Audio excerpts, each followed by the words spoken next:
Using my mic, his motherfucker. What do you expect from a flamer? I mean, come on. All right, guys, we got another comic coming for you. Coming to you from Columbia, Missouri. Give it up for Micah Jeffrey.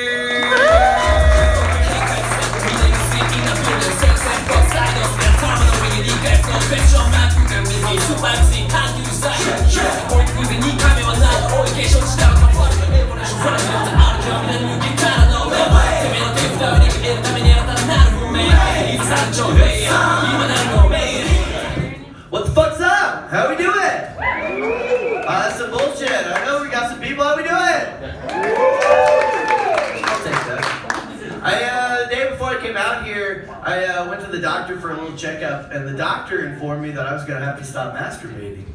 And I was like, why, sir? Is it affecting my health negatively? He's like, no, I'm just trying to start the exam. Denver, how we doing? Fucking exciting. I'll start a little easy for you.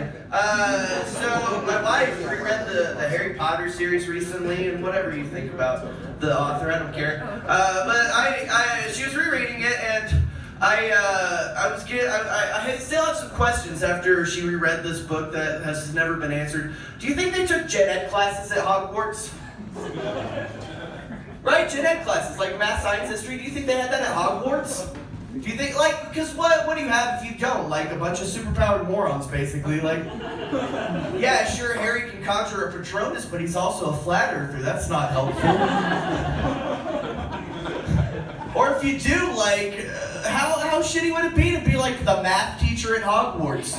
Like, that would be so underwhelming. Everybody else around you's doing all this crazy shit, like, this guy's gonna teach you how to fight a dragon and a werewolf, and this lady's gonna teach you how to make a potion that brings somebody back to life, and Greg over here is gonna teach you the Pythagorean theorem.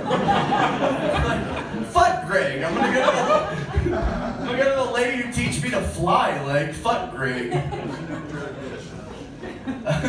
My wife and I, we watched a movie recently, a scary movie called Annabelle Creation, and I don't know if any of you've seen it. The main character in the movie, she's this little girl. She has polio, so as you might imagine, she doesn't walk so hot. And not to give too much away, but throughout the movie, she gets possessed by a demon, right? And so the demon starts doing things that are like a little out of character for herself, like she curses a lot, and she starts walking normally. And I was like, it sucks that she got possessed by that demon, that the demon did kind of cure her polio, right? I don't know, you gotta like weigh your options, I think, at that point. What's worse, the polio or the demon? I'm just saying, I think FDR would have taken a demon if he could have walked. Would have made him a stronger president. That's what we needed. So I'm from Missouri. I spend a lot of time going back and forth from Columbia to Kansas City and St. Louis.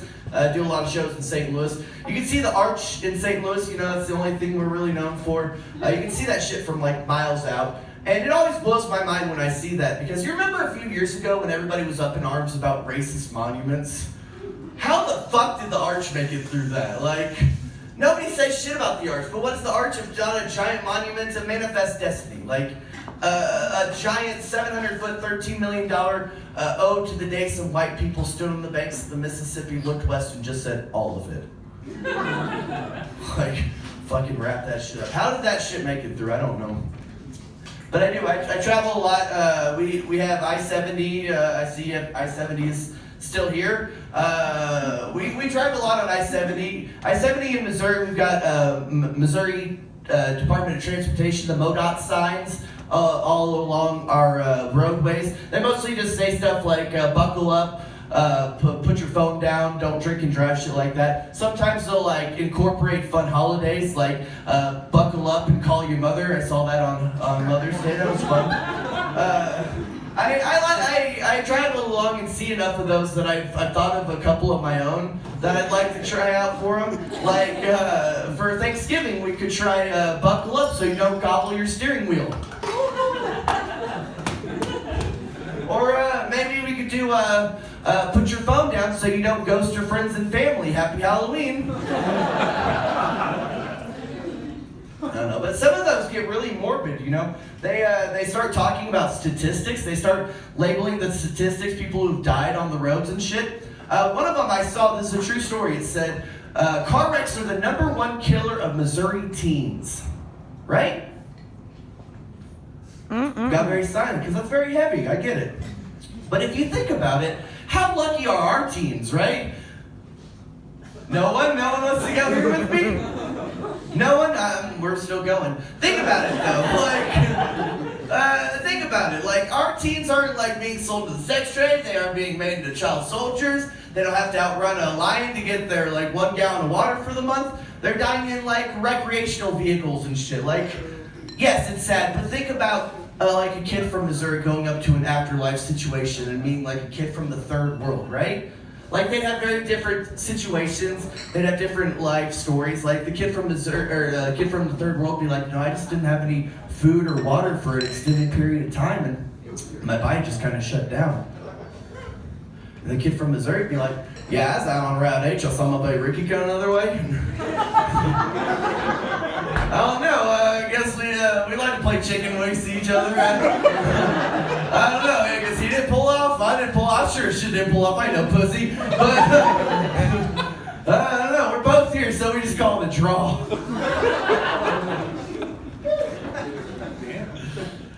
So this is a good time to tell you. Both of my parents are pastors. This is a big part of my life. Most of my family are pastors. My older brother became a pastor. His wife is a pastor, and I do this. So, as you can tell, performance art is very big in my family. The Jeffries are very big into the performance art. They also are not very big into that joke. They do not care for it. But when I was a kid, I used to go to vacation Bible school a lot. And I learned these like little kid songs, and one of them for some reason taught us sign language, and that's where I learned the sign language for Jesus is tapping your palms. And I don't know, that seems very mocking to me. Like, could you imagine the dude coming back and just seeing a crowd of people like, Jesus? What the fuck, dude? Are you making fun of the nails? Be like finding out that JFK and ASL is just... Alright guys, Henry, you have been fucking awesome. My name is Mike Jeffries. I have some stickers. If any of you would like some stuff, that's not the stickers. But I have some stickers. Give it up for your host.